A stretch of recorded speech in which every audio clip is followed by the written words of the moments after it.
सुदूरपश्चिम क्षेत्रका अपी र सैपाल हिमाल प्रकृतिका घोतक हुन्, सम्पत्ति हुन्। तर बत्तीमुनि अँध्यारो भने जस्तै यिनै प्राकृतिक मनोरमताका फेदी तथा बेसीहरूले हम्मेसी विकासको दियो बलेको अनुभूति गर्न पाउँदैनन्। भनिन्छ पश्चिममा त घाम पनि अस्ताउन मात्र आउँछ। सायद अपी र सैपाल पनि अस्ताउने घामका साक्षी हुन् कि? सुदूरपश्चिम प्रदेशका 9 जिल्लामध्ये 7वटा पहाडी क्षेत्रमा अवस्थित छन्। देशको मुख्य राजधानीबाट निकै टाढा भौगोलिक हिसाबले विकट भएका कारणले पनि यो क्षेत्रलाई विकासमा पाइला चाल्न समय लागेको हुन सक्छ। हिजो शिक्षा, स्वास्थ्य, सञ्चार, सडक यातायात, बिजुली जस्ता आधारभूत कुराहरू अन्य क्षेत्रका लागि सामान्य भइसक्दा समेत सुदूरपश्चिम यसबाट वञ्चित रह्यो। सरकारी योजनाका कार्यक्रम पनि यो क्षेत्रमा अड्कलेर खटाइन्थ्यो। भारत र चीनसँग सीमा जोडिएको दार्चुला सुदूरपश्चिम भूगोलका अन्य जिल्लामध्ये अझ विकट र दुर्गममा गरिन्छ। यद्यपि करिब 1.5 दशक अघिदेखि यहाँ तीव्रताका साथ विकासका गतिविधि चल्मलाउन थालेका छन्। विकासमा क्षेत्रीय सन्तुलन मिलाउने उद्देश्यले 30 मेगावाटको चमेलिया जलविद्युत आयोजनाको प्रवेशसँगै दार्चुलाले बिस्तारै काँचुली फेर्दै आएको छ। नेपाल विद्युत प्राधिकरणले निर्माण गरेको चमेलियाबाट विगत 4 वर्षदेखि विद्युत उत्पादन भइरहेको छ। यही आयोजनाले सडक यातायात तथा प्रसारण लाइन जस्ता पूर्वाधार निर्माण गरेपछि निजी जलविद्युत विकासकर्ता समेत स्थानीय क्षेत्रको विकासमा सरकारसँग साझेदारी गर्न अग्रसर भए र हुँदै आएका छन्। दार्चुलामा विकासको दियो बोकेर गएको निजी क्षेत्रको पहिलो संस्था हो अपी पावर कम्पनी लिमिटेड। अपी हिमाल पग्लेर बग्ने चमेलिया नदी तथा यसको सहायक नौगढ खोलामा कम्पनीको नाममा 3 जलविद्युत आयोजना दर्ता छन्। निजी क्षेत्रको विशेषता पक्कै पनि नाफामुखी हुन्छ, तर व्यापार र मुनाफासँगै स्थानीय तहमा शिक्षा, स्वास्थ्य, खानेपानी जस्ता विकासका आधारभूत कुराहरूको विकास गरी जनजीवन उकास्नु पर्छ भन्ने मर्म पनि दृढताका साथ अवलम्बन गरिएको हुन्छ। अपी पावरले यही पक्षलाई आत्मसात गर्दै दार्चुलाका उत्तरी क्षेत्रका कुना कन्दरामा विकासको ज्योति बाल्ने अभियानलाई निरन्तरता दिइरहेको छ। नौगढ गाउँपालिका हुँदै बग्ने र शैल्य शिखर नगरपालिकामा पुगेपछि चमेलियामा मिसिने यो नौगढ खोलामा निर्मित अपी पावरका 2 जलविद्युत गृह अहिले सञ्चालनमा छन्। विद्युत प्राधिकरणसँगै जलविद्युत आयोजनाको अनुमति पत्र लिएर दार्चुला पुगेको अपी पावरले करिब 17 महिनामै 8.5 मेगावाटको नौगढ गाड आयोजनाको निर्माण पूरा गर्न सफल भयो।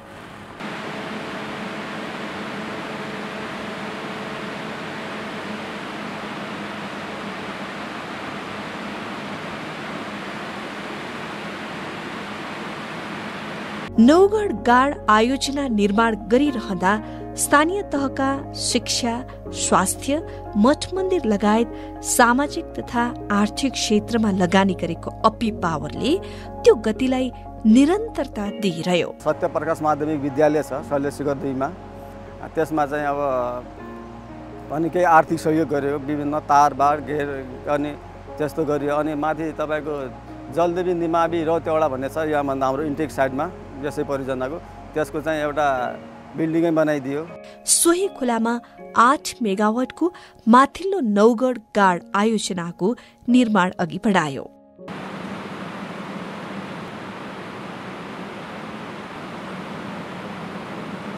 यसबाट पनि करिब 1.5 वर्षमा विद्युत उत्पादन भई केन्द्रीय प्रणालीमा जोडियो। नौगाड र अप्पर नौगाडले चाहिँ एकदमै इम्पोर्टेन्ट रोल प्ले गरेको छ यहाँको चाहिँ लोड ब्यालेन्स गर्नको लागि।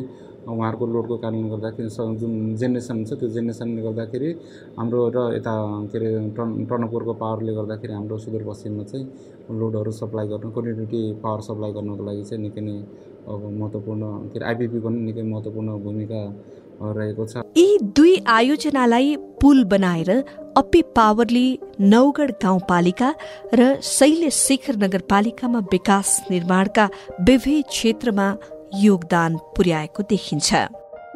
त्यस क्षेत्रको रोजगारीका अवसरलाई फराकिलो बनाउँदै लोग्ने मान्छेहरू काम खोज्दै मुगलान अर्थात् भारत जाने परम्परामा थोरै भए पनि कमी ल्याउन सकेको छ। पहिला इन्डियातिर भारतमा गएर काम गर्नुभन्दा अहिले घर परिवारमै घर छेउमै काम खुलेछ, राम्रो छ। महिनाको 30-40 हजार रुपियाँ कमाउँछन् अनि यहाँको लोकल साग तरकारीले पनि बजार पाछ अनि दुध पनि बेचिन्छ, अन्यहरू पनि छ। राम्रै भएको छ। पहिला बाटोघाटो पनि अलि त्यस्तै थियो, अहिले हाइड्रो पावरले बाटो पनि बनाएको छ, ठुलो गाडी आउँछ, राम्रै चल्ती भएको छ।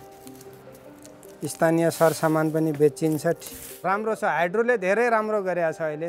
दार्चुला जिल्लाको यस भेगमा चुलो चौकोदेखि खेतबारीसम्मको काम महिलाले नै गर्नुपर्छ भन्ने परम्परा छ। अझै पनि लोग्ने मान्छे कि बरालिएर दिन काट्ने कि मुगलान जाने चलन विद्यमान छ।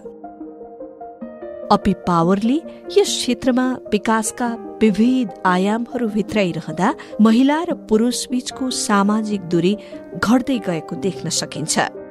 बिस्तारै पुरुषले पनि महिलाका काममा हातेमालो गर्न थालेका छन्। यसलाई शिक्षा, स्वास्थ्य जस्ता सामाजिक क्षेत्रमा आएको ठूलो परिवर्तनको रूपमा लिन सकिन्छ। 6 वर्ष हो गयो, अब ठिक छ। हमारा उनले जागिर पाएरन्, बुढाले जागिर पाएर छ, म जेठा दाइले जागिर पाएरन्। अब के काम गर्न सक्दै बेला यहीँले एक रोटो खाने गुजारा गरिएका छन्, बालबच्चा हेरिन्छ। ठिक छ, यो रोड आयो, पारमा स्कुल बनाइदियो, जेसिबीले खन्यो, तामा स्कुल जाना नले 4 कक्षा बनाएर छन्। ठिक गरेर छ, यहीँ ड्युटी छ। स्थानीयवासी पनि भन्छन् यो समाज बदलिँदै जानुको श्रेय धेरै हदसम्म अपी पावरलाई नै दिनुपर्छ। स्वास्थ्य चौकीको भवन पनि बनाइदियो अनि यता मान्छेहरूका सिँचाइका को लागि नहर भत्केपछि काम गर्ने दौरानमा त्यहाँ सिँचाइको लागि पाइप दियो अनि खानेपानीका पाइपहरू उपलब्ध गराइदियो।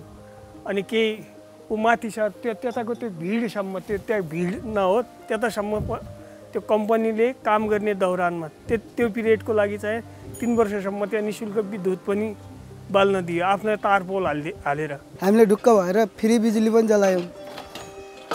अहिले त्यो पोल पनि हामीलाई त्यतिकै दिएको छ सर, जस्तै हाम्रो विद्युतलाई दिएको अनि त्यसपछि हामीलाई ढुक्क भएको। नौगढ खोलामा 2 आयोजनाको निर्माण पूरा गर्दा नगर्दै अपी पावर चमेलिया नदीसँग जोडियो। हिउँदमा हल्का धमिलो अर्थात् चामल पखालेर निस्केको पानीको रङमा बग्ने चमेलियालाई स्थानीयवासीले चौलानी भन्छन्। यही नदी अहिले स्थानीयवासीका लागि उत्तराधुनिक विकासको संवाहक बनेको छ। हाइड्रो पावरले रोड बनायो यहाँ मसिन ल्याउनलाई। हामी तल गोग्लेबाट साङ्गल बोकेर ल्याउँछौँ कट्ठो पिठमा लगाएर। अब अहिले त अब गाडीवाला पनि हाम्रो सब भयो, दाजु भाइ कोही पढे तिनीहरूले गाडीमा हाल घरैमा पुर्याउँछन्। धेरै सुविधा भइरहेको छ। यहाँ अपी पावर लगायत अन्य निजी क्षेत्रले पनि जलविद्युत आयोजना निर्माण गरिरहेका छन्। अपी पावरले चमेलिया नदीमा अगाडि बढाएको 40 मेगावाटको माथिल्लो चमेलियाको निर्माणले अहिले तीव्रता लिएको छ।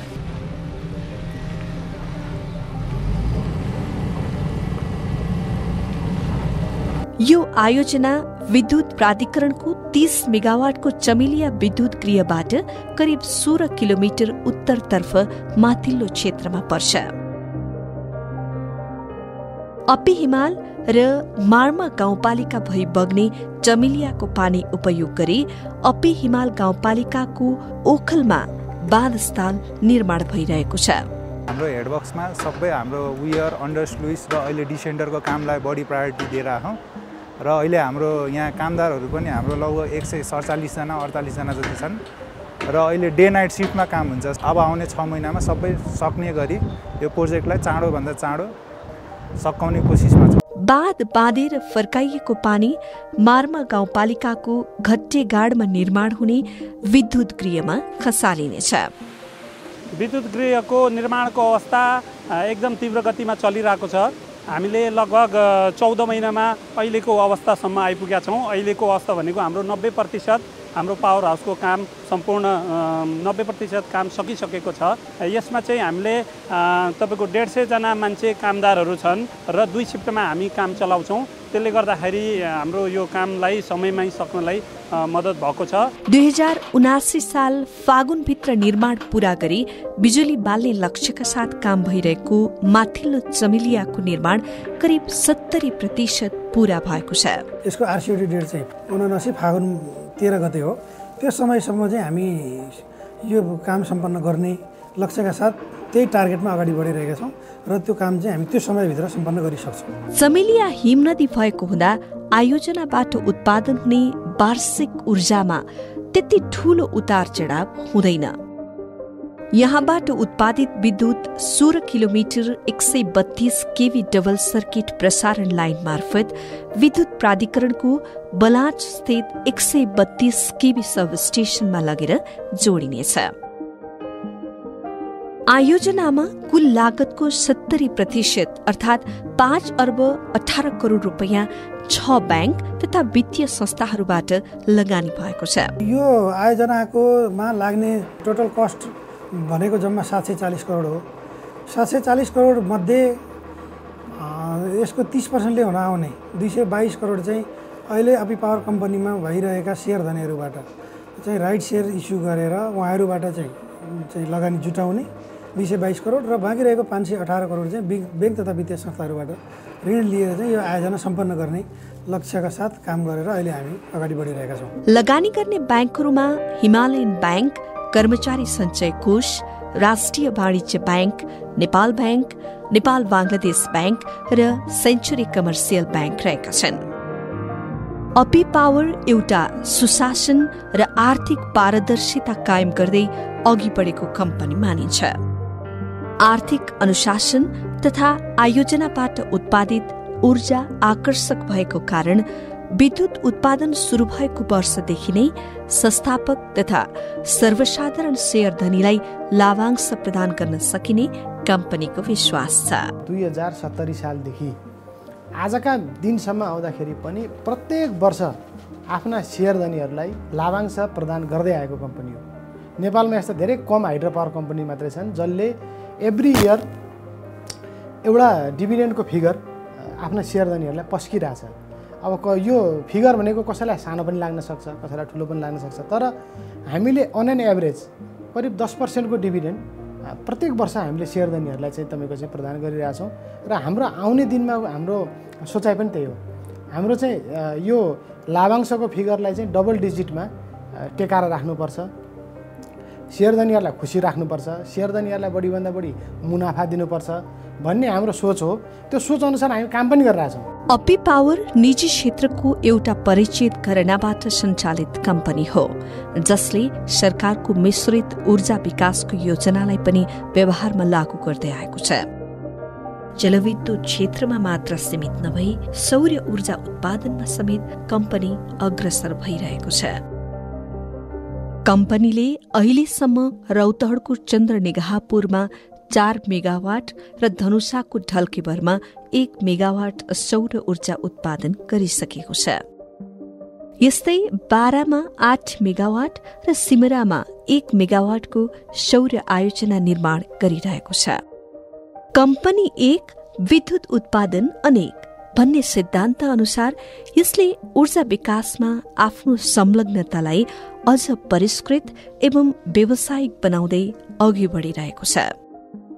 विद्युत उत्पादनमा संलग्न निजी क्षेत्रका बिरलै कम्पनीहरू छन् जसले जलविद्युत र सोलरमा एकसाथ काम गरिरहेको होस्। त्यस्ता कम्पनीको नाम लिनुपर्दा फेरि पनि अपी पावर नै अगाडि आउँछ। अपी पावरले मिश्रित ऊर्जा विकासको अर्को आयामलाई पनि थप्दै हावाबाट बिजुली उत्पादन गर्ने विषयमा माथिल्लो चमेलिया निर्माण स्थल वरपर अध्ययन गरिरहेको छ। लटिनाथदेखि खलङ्गासम्म निर्माण भएको सड़क वरपर र हावा चल्ने पहाडी थुम्काहरूमा पर्याप्त वायु ऊर्जा उत्पादन गर्न सकिने सम्भाव्यता देखेको छ अपी पावरले। वायु ऊर्जा निकालेर स्थानीय क्षेत्रमै वितरण गर्न सके सरकारको ग्रामीण विद्युतीकरण योजनामा यसले महत्वपूर्ण भूमिका खेल्न सक्ने देखिन्छ। वायु ऊर्जाबाटै ग्रामीण क्षेत्रको परम्परागत कृषि प्रणालीलाई स्तरोन्नति गर्ने बलियो आधार समेत देखेको छ अपी पावरले। दार्चुलामा अपी पावरले गरिरहेको कर्म मसिनो गरी नियाल्दा उसले व्यवसाय, सामाजिक विकास तथा राज्यप्रतिको दायित्व एकसाथ पूरा गरेको देखिन्छ। चमेलियामै थप जलविद्युत आयोजना निर्माण गर्ने बारे अध्ययन गरिरहेको कम्पनीले रोजगारीका अनेक आयामहरू जोड्दै गएको छ। माथिल्लो चमेलियाको विद्युत गृह निर्माण स्थलमा भइरहेको आधुनिक कफी खेती र बाख्रा पालनको योजना जलविद्युतलाई कृषिसँग जोड्ने नयाँ आयाम बन्दैछ। अब जलविद्युतलाई कृषिसँग जोड्नुपर्छ। जलविद्युत तथा कृषि एक अर्काका परिपूरक हुन सक्छन् भन्दै आएको छ अपी पावरले। हामीले खालि ट्रेडिसनल हाइड्रो मात्रै भन्ने होइन कि यो हाइड्रो पावर सेक्टरले किनेका जति पनि जग्गा हुन्छन् ती जग्गाहरूलाई चाहिँ तपाईँको अप्टिमम युटिलाइजेसन आज पनि भएको छैन। त्यहाँ हामीले चाहिँ एउटा केही न केही कृषिजन्य कार्यक्रमहरू ल्याएर गभर्मेन्टको सब्सिडीहरू पनि पाइन्छ होइन, तपाईँको उन्नत जातका बिउहरू ल्याउने होइन, तरकारी खेती गर्ने र त्यहाँका किसानहरूलाई चाहिँ तपाईँको कम्युनिटी बेस्ड मोडल बनाएर जग्गा हाम्रो अधिया जस्तो होइन, जग्गा हाम्रो तिमी कमाऊ आधी आधी खाऊ भन्ने किसिमको एउटा सोचाइ राख्न सक्यौँ भने कम्तीमा पनि त्यसले नाफा चाहिँ नदेला तर अपरेटिङ खर्च चाहिँ धान्न सक्ला है। यसबाट स्वच्छ ऊर्जा उत्पादन मार्फत राज्यको समृद्धिमा सहयोग पुग्ने मात्र नभई प्राविधिक कृषि मार्फत कृषिको आधुनिक रूपान्तरणलाई समेत स्थापित गर्न सक्नेछ। यसरी नै सुशासन, आर्थिक पारदर्शिता र व्यावसायिक निष्ठा कायम गर्दै गए अपी पावर दार्चुलाका लागि विकासको सारथी हुन सक्छ। हजारौं वर्षदेखि लाखौं वर्षदेखि नदीमा पानी बहेकै थियो, त्यतिकै खेर गइरहेको थियो होइन, र यसलाई उपभोग गर्यो यो कम्पनीले। उपभोग गरे बापत यहाँको जनताले पनि केही रोजगारका अवसरहरू पाए। भोलिका आउँदा दिनहरूमा पनि रोजगारका अवसर आउनेछन्, रोयल्टी पाउनेछ। हामीसित न कल छ, न कारखाना छ, न उद्योग छ, न धन्दा छ।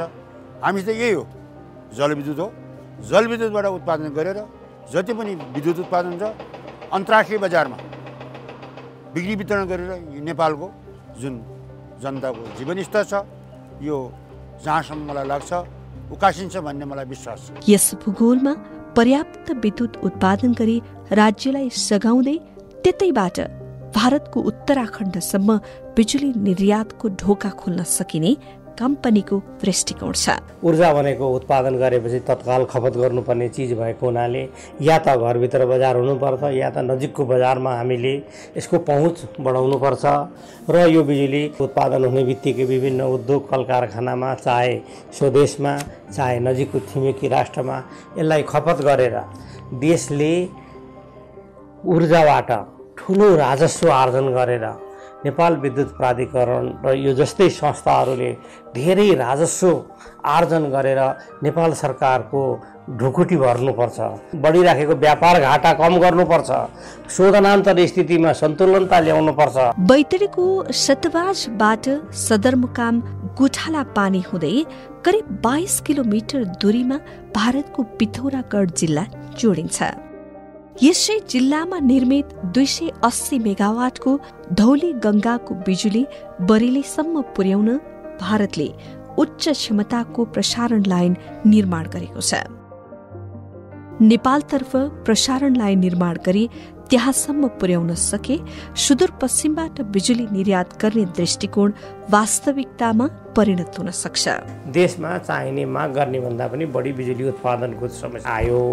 अब हिजो हामीलाई बिजुली नपुग्थ्यो, आज हामीलाई बिजुली सरप्लस भयो। यसको समाधान के हो? बजार चाहियो।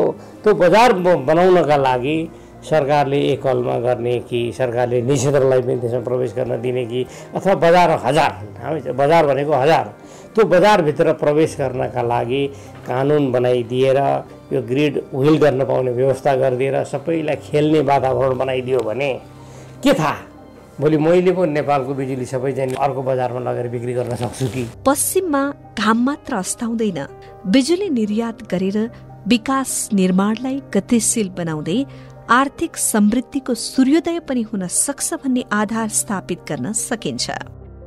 यस अभियानमा अपी पावर राज्यको साझेदार बन्न सकोस्।